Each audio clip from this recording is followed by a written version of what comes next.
Hello student, the question says a tower of height h, the acceleration due to gravity is g. Everywhere in the surroundings of the tower, there is a uniform electric field of intensity E in the horizontal direction away from the tower. A particle of mass m and charge q is dropped from the tower of, from the top of a tower. The distance of the particle when it reaches the ground from the foot of the tower is. So basically, in this question, there is a tower of height h, and here there is an electric field acting away from the tower.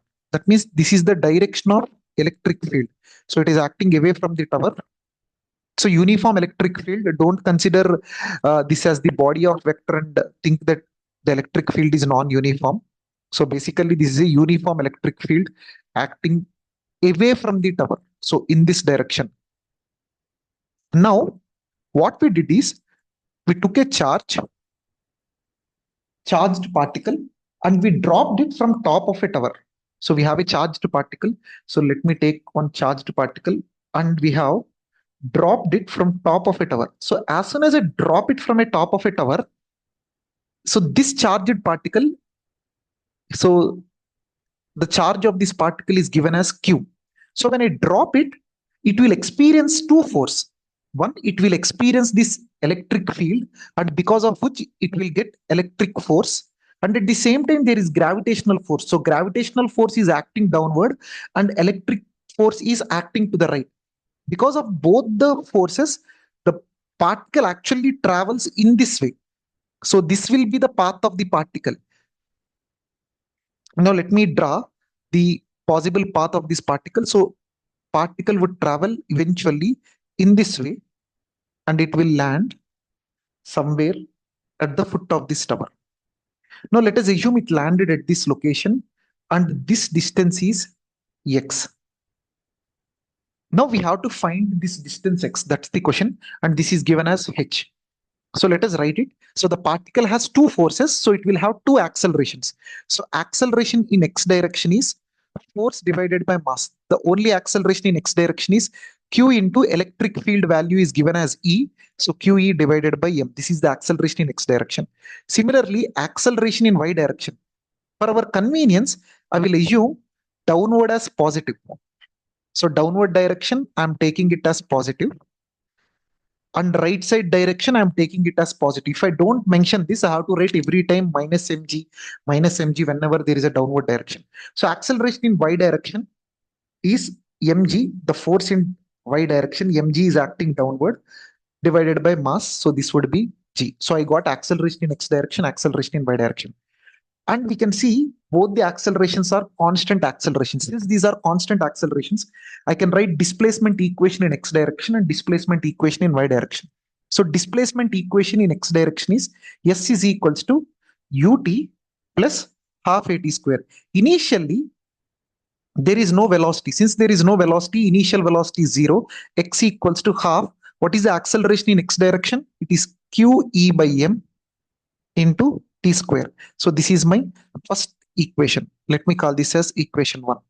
Now similarly, we can write displacement equation in y direction. So the displacement equation in y direction would be y equals to ut plus half acceleration in y direction into t square. So I can write y equals to 0 plus half acceleration in y direction is g into t square. So finally, the equation in y direction will get it as y equals to half gt square. Let this be equation 2.